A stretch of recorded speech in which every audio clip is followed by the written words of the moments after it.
So ayan, hello guys, update tayo sa ating cabbage at 60 days after transplant. Ayan, variety ng ating cabbage, Mighty Ball. Ayan. Ang karakteristik sa ating cabbage, 55 to 60 days pwede na daw mapikingan. Ayan, pwede na maharbisan. So ayan, totoo nga, 60 days picking na kami. Noong 57 days, first pick selection sa aming cabbage noong 57 days pa lang siya. So ngayon ay 60 days na, second selection na namin harvest sa cabbage. Ayan. Atong amigo dire. So cabbage namin, regular sizes lang. Ayan. Regular size lang. Kasi karakteristik nito, 1.2 to 1.5 kilograms lang. Ayan. Maliliit na klase ng cabbage. Ayan. Pinakamalaki niya, 1.5 kilograms.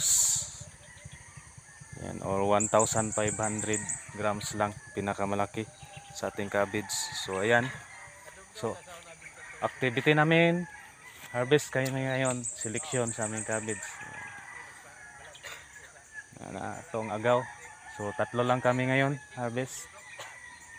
So hanggang dyan lang kami sa may niyog, kasi ito ang nauna ng tanim. Tapos doon, doon, Lucky Ball naman doon.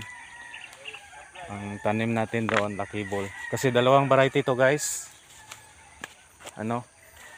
Mighty Ball at saka Lucky Ball. Ayan. So ito ang activity namin ngayon, picking selection sa aming cabbage. Ayan. So hindi pa maratsada og harvest guys. Selection pa lang. So ayan. Totoo nga, 55 to 60 days makapag harvest ka na, may ma-pick ka na. So tingnan natin dito yung Lucky Ball natin. So ito ay Mighty Ball. Ayan. Mighty Ball to guys. Dito banda. So isang lata lang yung natin, Mighty Ball. At saka yung Lucky Ball natin, dalawang lata na 50 grams. Yan. So dito banda ay ito ang Lucky Ball guys. Yan. Kakaiba itong Lucky Ball kasi paumpisa pa lang siya mag-ball. Yan. Napakatigas. Yan. Pa-ball pa lang siya, napakatigas na. Yan. Parang bato. Yan. Ito yung Lucky Ball. So karakteristik naman nitong Lucky Ball, pa rin, 55 to 60 days pwede na siya mapikingan, pwede siya maharbisan. So pwede na kami magseleksyon dito guys, pero next week na kami mag-pick dito, harvest selection dito sa Lucky Ball. Dito lang muna kami sa sa Mighty Ball. Yan. So karakteristik ni Lucky Ball, 1.5 to 1.8 kilograms. Yan, medyo mas mabigat to si Lucky Ball kumpara sa Mighty Ball. Kaya lang maliliit siya. Yan. Maliit pero napakabigat kasi napakatigas. Yan. Halos di mo ma-press. Yan, kahit ganito lang kalaki, napakatigas. Yan. So yan yung cabbage natin. Not less than 25k health. Yan. Ating tanim na cabbage. Yan. So, yan. Hanggang doon.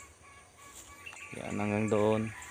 Doon pa sa dulo, hindi lang makita kasi may mga puno. Yan. So, update sa price, hindi pa natin alam. Iwan ko. Hopefully makapatong lang rin ang regular price. Yan. Ah, kahit hindi bababa sa 10 pesos per kilo. Yan. Bati na yan. Kasi expenses natin dito nasa around 50k. Yan expenses natin hanggang nagpicking tayo. Yan, mga 50k na. So, possible mga lampas pa tayo 50k dito kasi patuloy pa kami mag-spray. Yan. So makakuha lang tayo dito ng mga 10,000 kilos. Yan, paits na, kumbati na. At least may tubo yung expenses natin. 10,000 kilos. Halimbawa 10,000 kilos tag 10 pesos per kilo. Yan, may tubo na yung 50k namin. Kung sakaling nagsobra 10 pesos, ayan, okay na. Thank you. Ito yung activity namin. 3 kami ngayon, selection, harvest, aming cabbage. So yan lang guys, pasilip sa activity namin ngayon. Kumbatigaw. Yan.